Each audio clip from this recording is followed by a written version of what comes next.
صلو علی الحبیب صلی اللہ تعالیٰ علیہ وسلم۔ بسم اللہ الرحمن الرحیم۔ فصل چہارم در ثلاثی مزید فی ملحق بربائی۔ ثلاثی مزید یا ملحق بربائی مجرد باشد یا ملحق بربائی مزید۔ اول راہ ہفت باب است۔ عزیز طلبہ، مصنف علیہ الرحمٰ نے بیان کیا تھا کہ باب دوم در بیان ابواب، یعنی دوسرا باب یہ ابواب کے بیان میں، اور یہ مشتمل ہے 4 فصلوں پر۔ تو پہلی فصل مصنف علیہ الرحمٰ نے ثلاثی مجرد کے ابواب کے بیان میں ذکر کی۔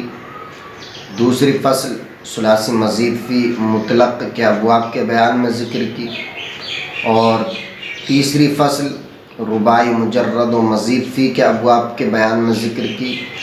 اب مصنف علیہ الرحمٰ چوتھی فصل کو ذکر کر رہے ہیں، ثلاثی مزید ملحق بربائی مجرد ملحق بربائی مزید فی، اس چیز کے بیان میں مصنف علیہ الرحمٰ چوتھی فصل کو ذکر کر رہے ہیں۔ اب یاد رکھیں، آپ نے پڑھا کہ رباعی مجرد کا 1 باب ہے اور رباعی مزید فی کے 3 باب ہیں۔ رباعی مجرد کا جو پہلا باب ہے، دحرجا، فعللا اور بعثرا، جو اس کتاب میں ذکر کیا، اس باب پر جو باب ملحق ہوتے ہیں وہ 7 باب ہیں۔ اب یاد رکھیں، مصنف علیہ الرحمٰ یہاں پر 18 باب ملحقات کے ذکر فرمائیں گے۔ 18 ابواب کے علاوہ بھی ملحقات کے اور ابواب ہیں، لیکن مصنف علیہ الرحمٰ نے انہی 18 ابواب کو یہاں پر ذکر کیا۔ کیوں؟ چونکہ وہ زیادہ مشہور ہیں۔ جو مشہور نہیں ہیں ان ابواب کو ذکر نہیں کیا، جو ابواب مشہور ہیں انہی ابواب کو مصنف علیہ الرحمٰ نے ذکر کیا۔ اب یاد رکھیں، کسی بھی باب کو جب لے کر جایا جاتا ہے کسی مادے میں، کسی بھی مادے کو کسی باب میں جب لے کر جاتا ہے تو اس سے مقصد یہ ہوتا ہے کہ جس باب کے اندر ہم لے کر جا رہے ہیں اس باب کا معنی ہمیں ادا کرنا ہے۔ میں نے بتایا تھا کہ جلباب، اس کا معنی آتا ہے چادر، لیکن ہم کہیں گے کہ جلباب پہنانا، تو اب پہنانے کا معنی کہاں سے ادا کریں گے ہم؟ تو دحرجہ، اس کی خاصیت میں نے ایک بتائی تھی، ایک خاصیت اس کی الباس ماخذ، یعنی ماخذ کو پہنانا۔ تو اب میں کہوں کہ جلباب، اب اس کو آپ لے جائیں باب دحرجہ کے اندر، بعثرا کے اندر جو رباعی مجرد کا باب ہے، تو اب کہیں گے جلبابا، اب اس کا معنی ہوا چادر پہنانا۔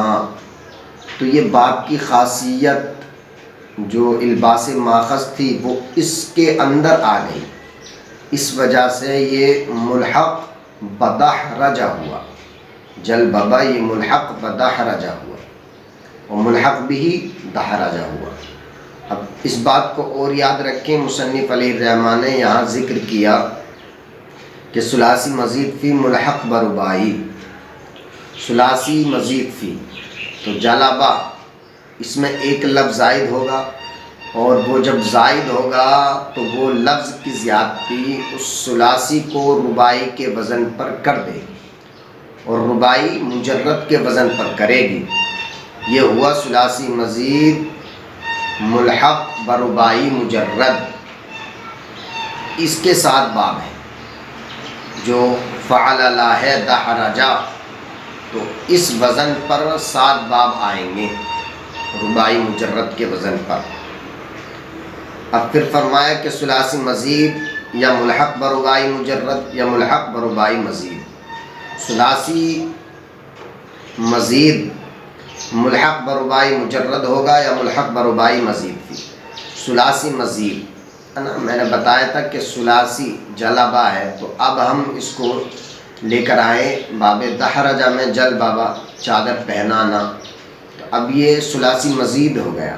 اب ثلاثی مزید بھی کیسا کہ ثلاثی مزید ملحق بربائی مجرد، یعنی جو ثلاثی تھا وہ اس میں ایک لفظ کی زیادتی ہوئی تو ربائی کے وزن پر ہو گیا. اب ربائی ملحق ہو گیا اور ملحق بھی کیسا مجرد، ربائی ملحق بربائی مجرد ہوا. ربائی پر کوئی لفظ زائد ہوتا تو وہ مزید فی ہو جاتا. تو یہاں پر مصنف علیہ الرحمہ ملحق بربائی مجرد کے ابواب کو بیان کریں گے. تو پہلا باب دحرجہ کے وزن پر، تو وہ جو دحرجہ ہے باثرہ ہے تو اسی وزن پر 7 باب مصنف علیہ الرحمہ یہاں پر ذکر کریں گے. دیکھیں کتاب کے اندر اول را 7 باب است، پہلے والے کے 7 باب ہیں. پہلا والا کون سا؟ یعنی ربائی مجرد کا جو باب ہے اس کے 7 باب ہیں، یعنی بروزن دحرجہ. دحرجہ کے وزن پر 7 باب آئیں گے. ملحق بدحرجہ، ملحقات بدحرجہ، یہاں ان ابواب کا ذکر ہو رہا ہے. فعللہ اول کون سا ہے؟ فعللہ. زیادت آ تکرار لامست، اس کی زیادت لام کا مکرر ہونا ہے، یعنی اس میں جو حرف زائد ہوگا، جو لفظ زائد ہوگا جو ربائی کے وزن پر کرے گا تاکہ اس باب کا معنی ادا ہو جائے، باب دحرجہ کا، اس باب کی زیادت کیا ہے؟ لام کا مکرر ہونا ہے. اس باب کی زیادت لام کا مکرر ہونا ہے، یعنی جو لفظ بھی زائد ہوگا جو ربائی کے وزن پر کرے گا لفظ زائد تو وہ لام مکرر ہوگا، ایک لام زائد ہوگا. جیسا الجلبابہ چادر پوشانیدن، چادر کو اڑانا، چادر اڑانا. تصریف ہو اس کی گردان، جلبابہ یجلببو الی آخری، آخر تک آپ گردان کر لیں اسی طرح جس طرح آپ نے ربائی مجرد کی. جیسے بعثر یبعثر، اس وزن پر جلببہ یجلبب جلببتن فهو مجلبب، وجلبب یجلبب جلببتن فهو مجلبب، الامر منه جلبب والنهی عن لا تجلبب الظرف منه مجلبب. اسی طریقے سے آپ پوری جو 7 ابواب آئیں گے ان کی اسی طریقے سے گردان کر سکتے ہیں. تو اب دیکھیں جلبابہ اصل میں کیا تھا؟ یہ جلباب تھا، چادر، چادر کو جلباب کہتے ہیں. لیکن ہم کہیں کہ بھئی یہ الباس سے ماخذ جو باب دحرجہ کا خاصہ ہے، تو اب اس باب میں لے کر کیوں گئے؟ کیونکہ بھئی اس میں خاصیت جو ہے الباس ماخذ اس مادے سے اس کو ادا کرنا مقصود ہے. اس وجہ سے ہم جلباب کو جلبابہ باب دحرجہ سے ملحق کر دیا. اب یاد رکھیں یہ قیاسی ہے، اہل عرب سے جس طرح ہم نے سنا ہے اسی طرح ہم کو بولنا پڑے گا. ایسا نہیں ہے کہ کسی بھی مادے کے اندر، کسی بھی فعل کے اندر جو ثلاثی ہو اور اس پر آپ لام زائد کر دیں تو باب دحرجہ سے ملحق ہو جائے گا اور الباس ماخذ کا معنی اس میں پایا جائے گا. ایسا نہیں ہے، بلکہ جن صیغوں کو کلام عرب میں استعمال کیا گیا ہے انہی صیغوں کو، انہی مادوں کو ہم اس باب سے ملحق کر سکتے ہیں. ایسا نہیں ہے ہم اپنا قیاس چلائیں، وہاں پہ جو کلام عرب میں ہم نے سنا ویسا ہی ہم کو کرنا پڑے گا. تو زیادتیں آ تکرار لام است، اس بات کی زیادت لام کا مکرر ہونا ہے. جیسے الجلبابہ چادر پوشانیدن، چادر کو اڑانا. جیسے جلبابہ یجلبب، تو جلبابہ دیکھیں آپ پہلا باب فعللہ ہے جو بروزن دحرجہ، فعللہ دحرجہ. تو جلبابہ یجلبب آخر تک گردان کر سکتے ہیں. باب دوسرا باب فعلہ زیادتیں آ واوست باد عین، اس باب کی علامت زیادتیں آ واو، واو کی زیادتی ہے عین کے بعد. دیکھیں فعلہ میں اصل میں کیا تھا؟ فعلہ ہے نا، جب ہم نے عین کے بعد واو زائد کر دیا تو فعلہ ہوا. تو اب اس واو نے ربائی کے وزن پر کر دیا، اور ربائی کے وزن پر کر دیا تو یہ ہوا ملحق اور ملحق بدحرج ہوا۔ اب یہاں پر اعتراض ہوتا ہے کہ بھائی یہاں تو زائد حروف کے مقابلے میں زائد حرف لائے اور فعل لا میں زائد حرف کے مقابلے میں لام لائے، تو ایسا کیوں کیا؟ تو میں نے بتایا تھا کہ جب زائد حرف اصلی حرف کی جنس سے ہو تو اس کے مقابلے میں بھی لام آ جاتا ہے، یعنی جس حرف کے مقابلے میں اگر اصلی حرف فا کلمے کے مقابلے میں ہے تو جو فا کلمے کے لیے ہم وزن لائیں گے، وزن میں جو لفظ لائیں گے، اسی طرح زائد حرف کے لیے بھی وہی وزن آ جائے گا۔ اگر اصلی حرف کی ماجنس اصلی حرف کے جنس سے ہو تو وہی لفظ زائد حرف کے مقابلے میں بھی آ جاتا ہے جو وزن میں لاتے ہیں۔ یہ پیچھے بڑی اچھی طریقے سے اس کے بارے میں ہم نے بتایا تھا۔ تو فعولا زیادتیں وابست، اس باب کی علامت کیا ہے؟ اس باب کی زیادت کیا؟ واو کا زائد ہونا ہے عین کے بعد، جیسے السربلا شلوار پوشانیدن، شلوار پہنانا، تو الباس ماخذ ہے اس میں بھی۔ سر والا آخر تک اس کی آپ گردان کر سکتے ہیں، تصریف اس کی گردان سر والا الی آخری۔ باب سوم تیسرا باب فیعلہ بزیادت یا بعد فا کے بعد یا کی زائد یا کی زیادتی ہے، فیعلہ، جیسے السیطرۃ برگماشتہ شدن، مقرر ہونا، سیطرہ یسیطر، ہے نا، جو ہم ربائی کے وزن پر جو لا رہے ہیں کوئی نہ کوئی خاصیت ربائی کی ہر باب کے اندر پائی جاتی ہے۔ باب چہرم بروزن فیعلہ بزیادت یا بعد عین، اس میں عین کے بعد یا کی زیادتی ہے، جیسے الشریفۃ، تو دیکھیں الشریفۃ فا کے بعد بزیادت یا کی زیادتی ہے عین کے بعد، تو فیعلہ عین ہے پھر اس کے بعد یا ہے، اور یہ یا جو حرف زائد ہے اس یا نے ربائی کے وزن پر اس کو کر دیا، جیسے الشریفہ، تو فارسی میں اس کا معنی بتانے لگے ہیں۔ اب زونی برگہائے کشتن بریدن، کشت بریدن یعنی بڑھے ہوئے پتوں کو کاٹنا، کھیتی کے بڑھے ہوئے پتوں کو کاٹنا، یہ اس کا معنی آتا ہے۔ تصریف اس کی گردان شریفہ یشریف الی آخر تک آپ گردان کر سکتے ہیں۔ باب پنجم پانچواں باب فوعلہ بزیادت واو بعد یا، واو کی زیادتی ہے فا کے بعد۔ فوعلہ میں دیکھیں آپ فا ہے پھر واو ہے تو واو زائد ہے، جیسا الجوربہ پائیتا بپوشیدن، پائیتا بپوشیدن، ہاں، جوراب پہنانا، جوراب وہی موٹے موزے جو جاڑوں میں چمڑے کے پہنے جاتے ہیں اس کو جوراب کہتے ہیں۔ جوراب پوشانیدن، جوراب پہنانا، تو اب الباس ماخذ کا اس میں بھی معنی پایا گیا جو باب دحرجہ کی خاصیت ہے۔ جوربا یجوربو الخ آخر تک آپ گردان کر سکتے ہیں۔ فعنلہ باب ششم چھٹا باب فعنلہ، آپ دیکھیں خود بھی دیکھ سکتے ہیں اس میں نون زائد ہے، بزیادت نون بعد عین، عین کے بعد نون کی زیادتی ہے، جیسے القلنسۃ کلاه پوشانیدن، ٹوپی اڑانا، تصریف اس کی گردان، جیسا قلنسا یقلنس الخ آخر تک آپ گردان کر سکتے ہیں۔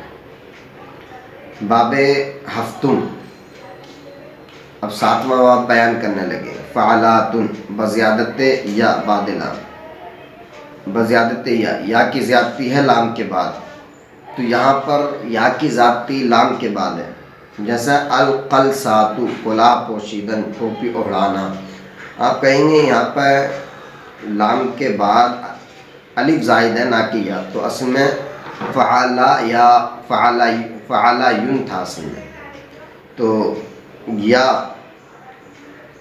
اس کے ما قبل فتح تو یا کو الف کر دیا، فعلا تن ہو گیا۔ اب دیکھیں گردان کرنے لگے ہیں قلصا یقلسی قلصاتن فهو مقلسن وقلسی یقلصا قلصاتن فهو مقلسن الامر من قلسی والنهی عنه لا تقلسی والظرف منه مقلسن۔ اب آپ کہہ سکتے ہیں کہ بھئی یہاں پر تو پوری گردان ذکر کر دی، اس سے پیچھے مصنف علیہ الرحمٰن نے پوری گردان ذکر نہیں کی، دو صیغے ذکر کر دیے اور کہہ دیا کہ آخر تک آپ گردان کر لیں۔ ایسا کیوں کیا؟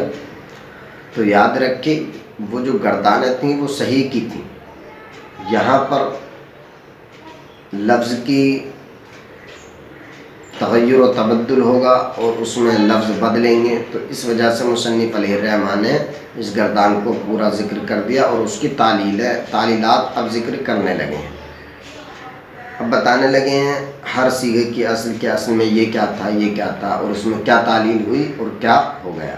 دیکھیں اصل قلصا، قلصا کائے کا صیغہ ہے جو صیغہ واحد مذکر غائب فعل ماضی معروف کا قلصا، اصل قلصا قلصا بود، اصل قلصا قلصا یا تھا، یا متحرک ما قبل مفتوح یا را الف کر دیا، یا متحرک ما قبل مفتوح یا کو الف کر دیا قلصا ہو گیا۔ تو قلصا یا دیکھیں یا متحرک ہے، ما قبل مفتوح ہے تو یا کو الف کر دیا قلصا ہو گیا۔ وہ ہم چنی قلصاتن مصدر کے قلصیتن بود، اور اسی طرح قلصاتن جو مصدر ہے قلصیتن تھا، قلصیتن تھا تو یا متحرک ما قبل مفتوح یا کو الف کر دیا قلصاتن ہو گیا۔ وہ ہم چنی یقلصا، یقلصا جو مضارع مجہول مضارع ہے، قلصا یقلسی جو مضارع ہے یقلصا، وہ ہم چنی یقلصا، اور اسی طرح یقلصا مضارع مجہول کہ اصل یقلصیو بود، یقلصیو تھا مضارع مجہول جو ہے، تو یقلصو یا متحرک ما قبل مفتوح یا کو الف کر دیا یقلصا ہو گیا۔ ودر مقلسن، اور اسی طرح مقلسن میں مفعول کے اصل مقلسیون بود، مقلسیون تھا، لیکن در الف بسبب اجتماع ساکنین بتنوین بیفتاد، لیکن اس میں الف اجتماع ساکنین کی وجہ سے تنوین کے ساتھ بیفتاد حذف ہو گئی، اصل میں مقلسیون۔ اس کی تعلیل ہمیں کرنی ہے تو کیا کریں گے؟ مقلسیون یا متحرک ما قبل مفتوح یعنی فتح تو یا کو الف کر دیا تو یقلسان، یقلسائن ہے نا، چونکہ دو زبر دو زیر دو پیش یہ نون ساکن ہوتے ہیں، تو مقلسن کیا ہوا؟ مقلسان نون آئے گا آخر میں، تو اب الف بھی ساکن اور تنوین بھی ساکن، تو اس الف کو تنوین کے ساتھ حذف کر دیں تو مقلسن ہو جائے گا۔ یہی بات مصنف علیہ الرحمٰ بیان کرنے لگے، لیکن درا الف بسبب اجتماع ساکنین، لیکن اس میں الف اجتماع ساکنین کی وجہ سے تنوین کے ساتھ بیفتاد حذف ہو گیا۔ یقلسی مضارع معروف کے اصل میں یقلسیو بود، یا را ساکن کر دن یا کو ساکن کر دیا یقلسی ہو گیا۔ اور قاعدہ ہے آپ معطل کے قواعد میں پڑھیں گے، دیکھیں یقلسیو یا پر ضمے کو دشوار رکھتے ہوئے اگر یا کے ما قبل فتح ہوتا تو یا کو الف کر دیتے، اور ضمہ ہوتا تو واو ہو جاتا، لیکن نہ ضمہ ہے نہ فتح ہے، یا کے ما قبل کسرہ ہے، تو اسی وجہ سے یا کو ساکن کر دیا، چونکہ ضمہ یا پر ثقیل ہے، یرا ساکن کر۔ وہ ہم چنی مقلسن، اور اسی طرح مقلسن اس میں فاعل کے اصل میں مقلسیون بود، مقلسیون تھا، مقلسیون تھا، لیکن یائے بعد سکون، لیکن اس کی یا سکون کے بعد بسبب اجتماع ساکنین بتنوین بیفتاد، اجتماع ساکنین کی وجہ سے تنوین کے ساتھ حذف ہو گئی۔ اسی طرح تعلیل اس میں ہوگی جس طرح مقلسیون میں ہوئی تھی۔ مقلسن اصل میں مقلسیون تھا، یا پر تنوین کو دشوار رکھتے ہوئے یا پر تنوین کو دشوار رکھتے ہوئے اس میں فاعل کے اصل میں مقلسیون تھا نا، لیکن یا بعد سکون۔ اب دیکھیں اس کی یا سکون کے بعد بسبب اجتماع ساکنین، اجتماع ساکنین کی وجہ سے تنوین کے ساتھ حذف ہو گئی۔ تھوڑا فرق ہے اس میں، جس طرح آپ نے پیچھے تعلیل کی تھی اسی طرح اس میں بھی آپ تعلیل کر سکتے ہیں۔ امید ہے سبق سمجھ میں آ گیا ہوگا۔ السلام علیکم ورحمۃ اللہ۔